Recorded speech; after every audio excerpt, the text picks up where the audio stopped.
I think we need to do a project. And honestly, I'm not even sure if it's going to work. This is our journey.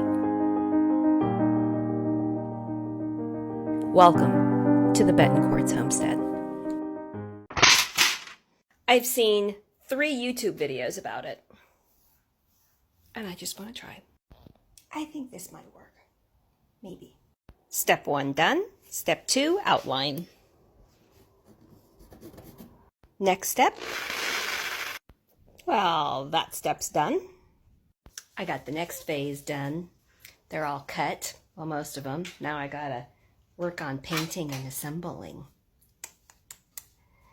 It's not easy cutting these things. Just like that. It's done. I know I probably should have done the whole step by step, but I got involved in the process and I don't know, I kind of like it. I think my cats like it too. It's time to go clean up. I loved doing that. And I am proud of being from California. I wish I could still live there, but sadly California left me. I didn't leave California. Everybody jokes and makes fun of us and yells at us and tells us to go home. We have no home. We have no home.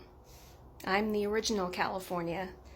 I'm the California that if you were new into town and you just moved there, I would invite you over for a barbecue and I'd invite all my friends over and we would introduce you to everybody and we'd tell you where the cheapest place to buy gas was. We'd tell you the best places to go eat.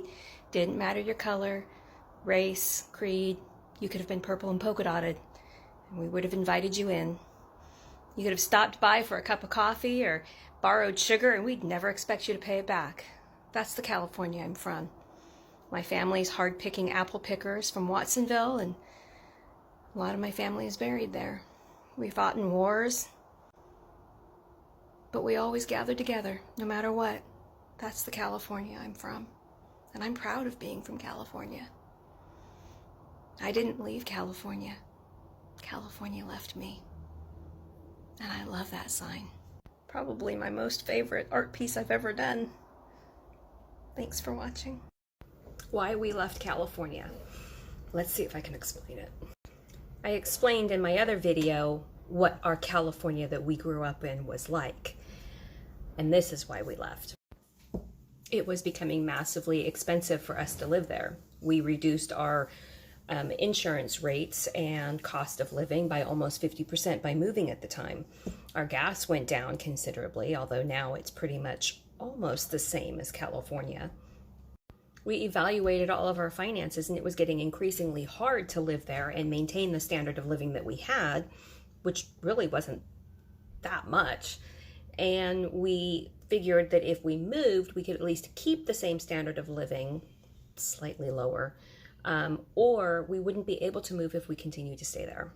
At the time, our parents had moved out and they were getting older, so we were thinking we could go up and take care of them because I was having to make increasing trips up here. All of our friends were moving out of the area. Most of our friends are all over the nation. We have very few friends that are still back in California. The backyard barbecues disappeared. The crime rate rose like crazy. And I was working 911 at the time. I know. I have some friends that literally were held up at gunpoint as they were walking out of a bank. When you came home, you looked at the wall to see if your TV was still there. That's no way to live, in fear. Don't put your Christmas tree out in front of the window either.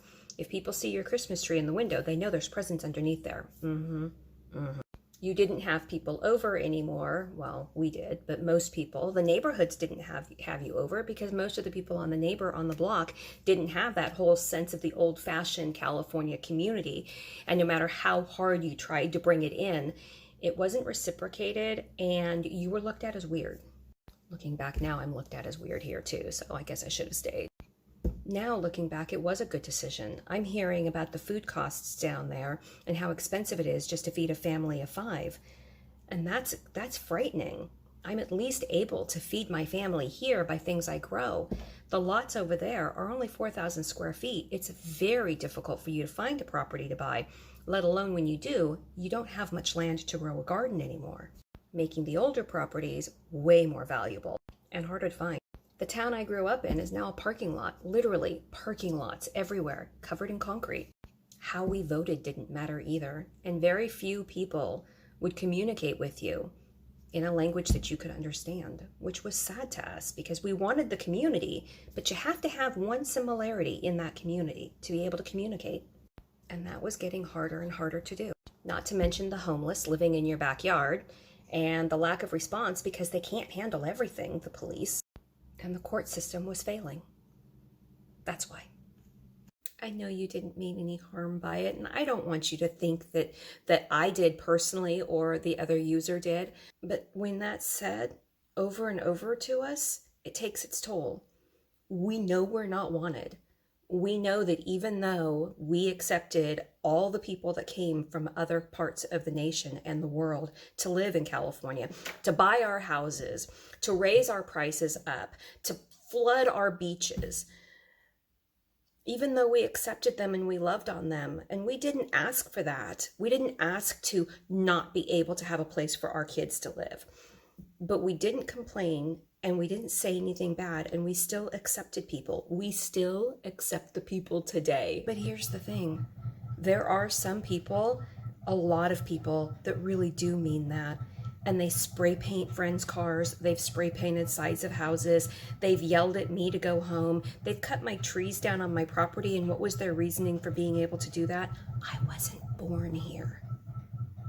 In a beautiful world, we should be able to live wherever we want. That's how our founding fathers set it up. But it's not like that anymore. And I will continue to fight for it to be like that.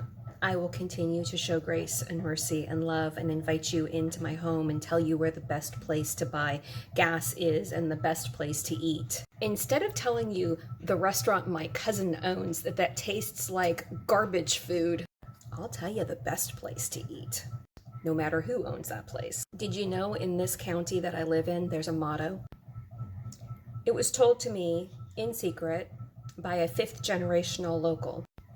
If you can take $1, you better take 2. And it's true. There's 2 sets of prices. One for your friends and people that you've grown up with and went to school with and family and everybody that's been around, and the other one for the non-locals and the people that moved in. The newspaper even ran a poll. How long do you have to live here until you're considered a local? It was hilarious watching the non-locals answer saying, as soon as you move here and get an address. And you could tell the locals' answers was either 10 to 15 years or 20 years to never. How do we break the thinking that everybody coming from California is bad? Because we're just trying to escape what we didn't build. Thank you for listening.